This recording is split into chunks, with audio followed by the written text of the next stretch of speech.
তিনি বিশ্বকাপ বিজয়ী দলের তারকা। গতবার আইপিএলে চ্যাম্পিয়ন কলকাতা নাইট রাইডার্সের অন্যতম প্রধান অস্ত্র ছিলেন। তবে চ্যাম্পিয়ন ট্রফির আগেই সরে দাঁড়িয়েছিলেন অস্ট্রেলিয়ান তারকা পেসার মিচেল স্টার্ক। কেরিয়ারের বেশিরভাগ আইসিসি ট্রফি জিতেছেন। টি-20 বিশ্বকাপ থেকে শুরু করে ওয়ানডে বিশ্বকাপ, বিশ্ব টেস্ট চ্যাম্পিয়নশিপ সবই জিতেছেন। একমাত্র চ্যাম্পিয়ন ট্রফিতেই নেই তার সাফল্যের ঝুলিতে। চ্যাম্পিয়ন ট্রফি থেকে তিনি সরে দাঁড়ানোর পর উদ্যোগে তৈরি হয়েছিল দিল্লির ক্যাপিটাল শিবিরে যে দলের হয়ে পরের আইপিএলে খেলবেন স্টার্ক।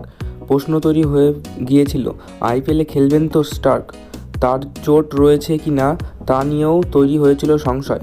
নিজের ধোঁয়াশা কাটিয়ে দিলেন Aussie fast bowler Pat Cummins, Mitchell Starc, Josh Hazlewood, Cameron Green যখন চোটের জন্য চ্যাম্পিয়ন ট্রফি থেকে ছিটকে গিয়েছিলেন, তিনিও সরে দাঁড়ান।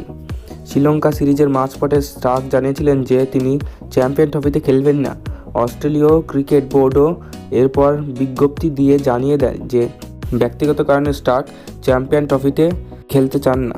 স্ত্রী তথা ক্রিকেটার অ্যালিসা হিলির পডকাস্ট শোয়ে স্টার্ক জানিয়েছেন ঠিক কী কারণে তিনি খেলেননি আইসিসির এই মেগা টুর্নামেন্ট।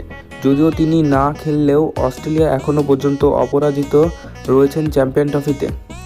স্টার্ক পডকাস্টে বলেছেন, আমার চ্যাম্পিয়ন ট্রফি না খেলার নেপথ্যে বেশ কয়েকটি কারণ রয়েছে। এর মধ্যে কিছু ব্যক্তিগত কারণও রয়েছে। শ্রীলঙ্কার বিরুদ্ধে টেস্ট সিরিজের সময় গোড়ালিতে একটু ব্যথা ছিল, তাই আমি সেটা সারাতে চেয়েছিলাম। আমাদের সামনে বিশ্ব টেস্ট চ্যাম্পিয়নশিপের ফাইনাল আছে, তারপর ওয়ানডে, তারপর ওয়েস্ট ইন্ডিজ সফর রয়েছে। এরপর স্টার্ক বলেন, আইপিএলে ম্যাচও খেলবো আমি। স্টার্ক জানিয়ে দিয়েছেন যে তার মূল লক্ষ্যই হলো দক্ষিণ আফ্রিকার বিরুদ্ধে বিশ্ব টেস্ট চ্যাম্পিয়নশিপের ফাইনাল ম্যাচে নামা।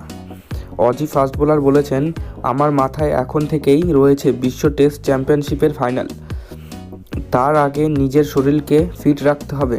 আগামী কয়েক মাসে কিছুটা ক্রিকেট খেলে টেস্ট ফাইনালের জন্য নিজেকে প্রস্তুত করে ফেলতে চাই। ভিডিওটি যদি ভালো লাগে তাহলে অবশ্যই লাইক, কমেন্ট, শেয়ার করবেন এবং এইরকম ভিডিও পাওয়ার জন্য চ্যানেলটিকে অবশ্যই সাবস্ক্রাইব করবেন।